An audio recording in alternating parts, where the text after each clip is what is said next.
Hi, welcome back to the Girl Boss South Africa channel, where we endeavor to share with you information that we feel will enrich your life, enhance your life, and make you be able to live the best life that you can be the best version that you can be. Girl Boss, my world, my rules. And this information hopefully helps you to see that you are more, way much more than what you may believe yourself to be. Last week, in the last episode, we spoke about Gondwana land and why it's important, its importance, and why we should know about it. Today, I want to speak about and share an information about the origins of a particular group of people, a particular nation, a particular tribe that is known all over the world, and to show why it's important to understand history that goes that way far back. First of all, as I mentioned in the last channel sharing, African history, like world history, has actually been diminished. We think of our history, world history, human history, in very, very small, short terms. We even forget that we are actually angelic human beings. We come from a huge, humongous source that has given us huge, humongous powers to shape the reality that we live in. And this is why we share this kind of information to sort of like trigger that remembrance that you are a big divine being that has the capacity to create the life that you want, not just for yourself, not just for your family, but for the entire of humanity. One person can change and impact the world and make the world a better place. The peoples that I want to speak about and share about are the great Zulu nation. They are indeed a great nation, just like every other nation, and they have an important role to play. The Zulu nation are a tribe or a race that came to be also in the time of Gondwana land. Gondwana land is a time period that existed almost 4.5 billion years ago, and the Zulu nation came to be around about 3.5 billion years ago. And they came with a specific and important purpose, reason, as every single one of us was created for a particular purpose and reason. The Zulu people, as the naming and wording of how they are called, are here to remind the rest of humanity of the purpose of the heavenly mission of why humanity came to be on earth. Zulu means Izulu, means heaven, and they are here to remind us to bring heaven's will onto earth. As most prayers will say, let thy will of heaven be done on earth. And it's unfortunate that in the main, humanity has forgotten the reason we are here. The reason is that we're supposed to bring heavenly ways of being, heavenly ways of leading onto earth. Now, to build on to the last episode on Gondwana land, if you haven't watched that, please do, to give you a better sense of how we came to be at a point where the Zulu nation had to come. So humanity was seeded 4.5 billion years ago and was seeded into different tribes and races. And we, at the time, humanity knew that they had to honor God. God was the reason they were here. God was the provider of energy. Everyone was good to another. Everyone did only good. We lived in love. We lived in peace. We lived in unity. We lived in harmony. These are things that basically don't exist in the earth anymore. We think that for us to have peace, we must be violent. We must fight. We don't know unity. Everywhere you go in the world right now, around us, in your homes, everything is about competition. It's about separation. We no longer speak about how we're supposed to unite within ourselves, first of all, but be in unity with everyone else in our diversity. Because, of course, every single person is different from the other. And our whole mission as humankind on this planet is to journey back to that love, to the origin of unity in diversity, honoring another, even though they're different from you, not feeling less than because a person is different from you or looks different from you or has a different purpose, gift, talent than you. Knowing that we are all equal, we are all equally loved, we all equally have magic to offer the world, and we all have equal ability to impact the world and also to create the lives that we want. So when the Zulu people were seated, the first king that they had was named Begezi. Begezi sounds like a Zulu word, a Zulu name, but it's an ancient name from an ancient language from which Zulu does come from. The Zulu of that time, the ancient Zulu people, before the Zulu language became to what it is now, evolved to the Zulu language that we know now, the Zulu people were part of what is known as the Nibirian races. The Nibirian race are heavenly people, and the first king was Begezi. Begezi means that where sun rays touch.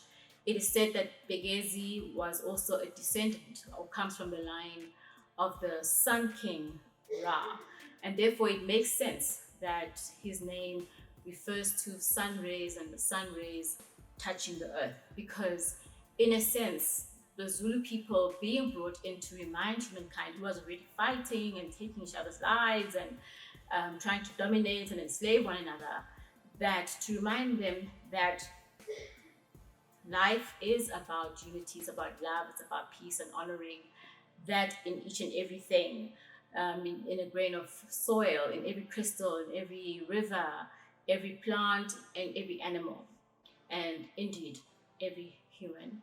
So Begezi was the first king of the Zulus, and at the time, the understanding of king and royalty meant that you were the guardian. You were meant to come and remind the people through exercising heavenly and divine leadership, to remind the people of God's plan, God's way of being, the heaven way of being. And that is, first of all, do good and harm none. Do what you will and harm none. If we were to even live just by that alone, as I mentioned in the past video, the world would be a much better place, because if you know not to harm another and you live in a way that honors every other, then you would know there would be no killing, there would be no raping, there would be no enslavement, there would be no domination of another, there would be no racism, no xenophobia, no gender inequality, right? So the Zulu nation, as Zuluini people, were meant to come and remind humanity of this heavenly way of being and the heavenly way of leadership.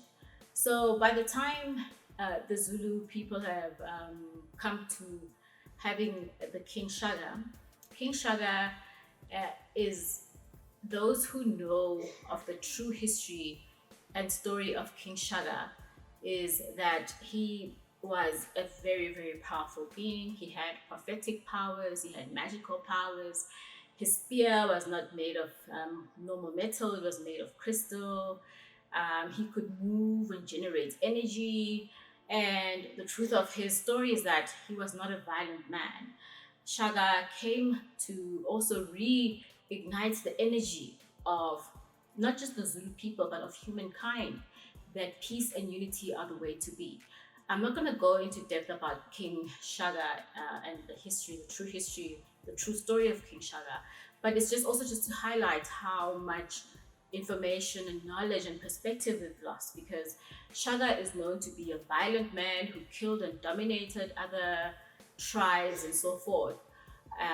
But his true mission and what he was trying to do was to unify, at first, the peoples of Africa. He wasn't trying to dominate them or to enslave them, or whatever way history has been written. And by the way, look at who's written this history. These are the beings who came to Africa and introduced a different type of violence. And so For them to justify violence to themselves and to their governments and to the people in the world, we had to be portrayed as Africans as violent, people with no logic, no feelings, people who are lesser than human. And so we need to be careful about how we accept the history that's been told about us. So by the time Shaka came to be, he was also here to reignite uh, the energy and the reason why the Zulu nation was created. Fast forward along to this time where another being was brought to remind the Zulu nation that they need to rise to the occasion and the reason and the purpose of their being here. And we look at the late Sanusi, Ubaba Vusamazulu Credo Mutwa. His name, Vusamazulu, means to awaken the Zulu, to awaken the Zulu people to their purpose, to the reason they were here. And throughout his life, and though he was shunned by many, including the people of the Zulu, he tried to share information. If you go and you research Baba Credo Samazulu Mutwa, you'll see how he tried to expand and remind us how expansive life and reality is, that there are beings, extraterrestrial beings around us all the time. We just can't see them. Our perception is not able to see them or to hear them. Some of us are not able to, some of us are. That he wanted to remind the Zulu people of their heavenly duty, because it is very important for every person and every human race and nation, every land, to live up to its purpose. That is the only way we're going to journey back to unity and to peace. And so it's very crucial at this time when we are getting a new Zulu king. The Zulu people are about to gather around and support a new person who's supposed to be king, supposed to lead them, who's supposed to carry forth their values, to remember that their values, the Zulu people. And in the Zulu people, we're not speaking about a surname, because back then, even before the time of Abu Shaka, there were no surnames. Africans didn't have surnames. Many nations didn't have surnames. Surnames is something that's new, that came as people started migrating and mixing and the population got more. So the Zulu people, whether you're in Tetwa or you are Dlamini, you were not, divided in that way. We were one people, and that's what Shaka was trying to do. And but Credo was also trying to remind us of this true history and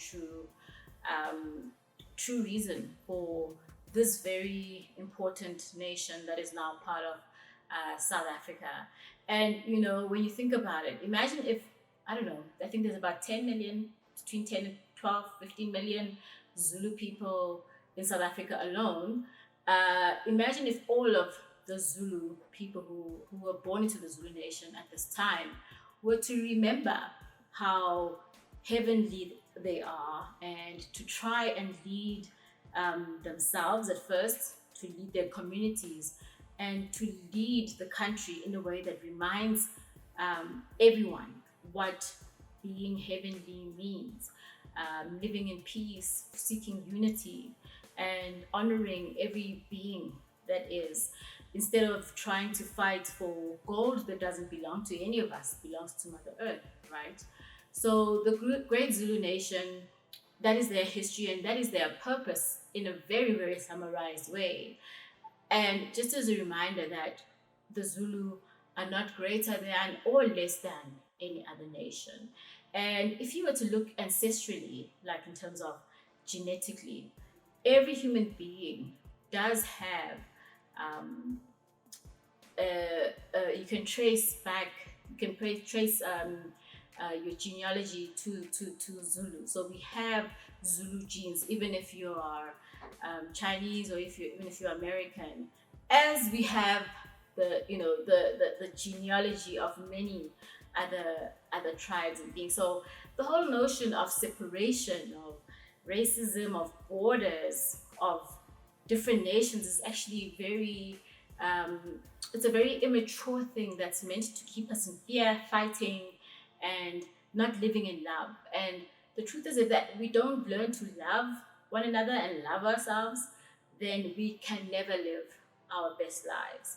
I hope this sharing inspires you to think bigger, to think deeper, to dig deeper about our history, to look at sources that, for example, I look at from uh, writers and leaders of the past, prophets of the past, like Asti the of Kemet. It will help you see that we need to see ourselves as bigger and the impact that we can have as bigger, and therefore expect more from those people that we lead, because as you can see, we are living in a time where definitely there is no conscious leadership, there's no integrity in leadership, there's no truth in leadership, and yet we all are deserving of that. But we need to claim that within ourselves first by seeing ourselves as the amazing, powerful, divine beings that we are. Now go on with your divine, beautiful self, and I will chat to you again next time. Please subscribe to our channel and also share with others.